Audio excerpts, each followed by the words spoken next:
Hello and welcome to Geography e-learning for March 24th. We are getting into Russia today. What has been going on since they ceased being the Soviet Union and reverted back to being Russia? Um, First off, and we've just got a handful of categories here that we're just going to kind of go over that in general speaks to life in Russia, more recently.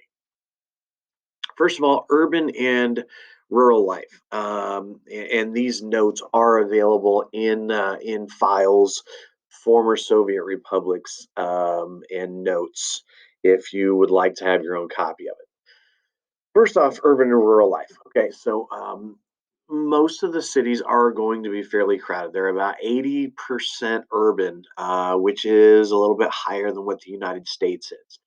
Typically, what happened during the Soviet days is if you were somebody that was in need of, let's say, a new job, the government would assign you that. They would also assign you a place to live. Most of those places were going to be in cities so that they could keep track of everyone. Somebody living in a rural area is going to be harder to keep track of than somebody in a city.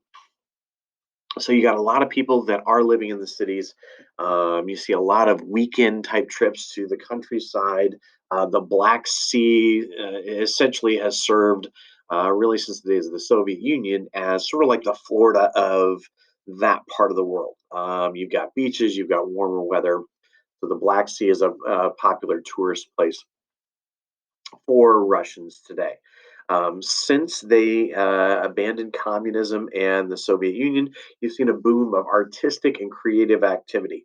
The Soviets were all about secrecy, they were all about the government running things, so they were all about censorship.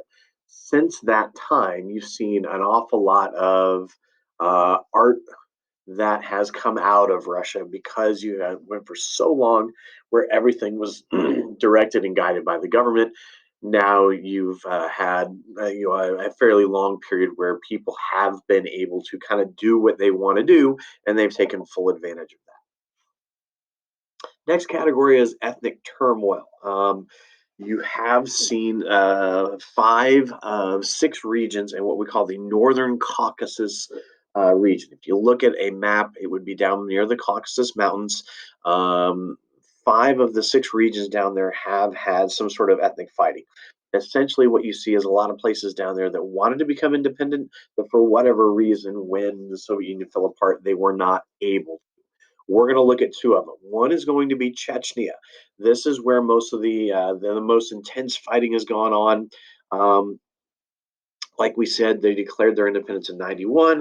Russia refused to recognize it, so they would like to be independent. They have not been able to. The Russians invaded in 1994, putting a military presence there, and there's really been a guerrilla war being fought there ever since.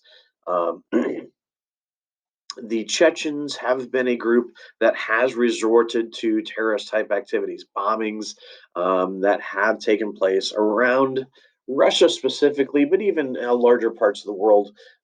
Chechens have been um, a part of that. For example, if you look down here, 170 killed when troops raided a theater that had 700 hostages.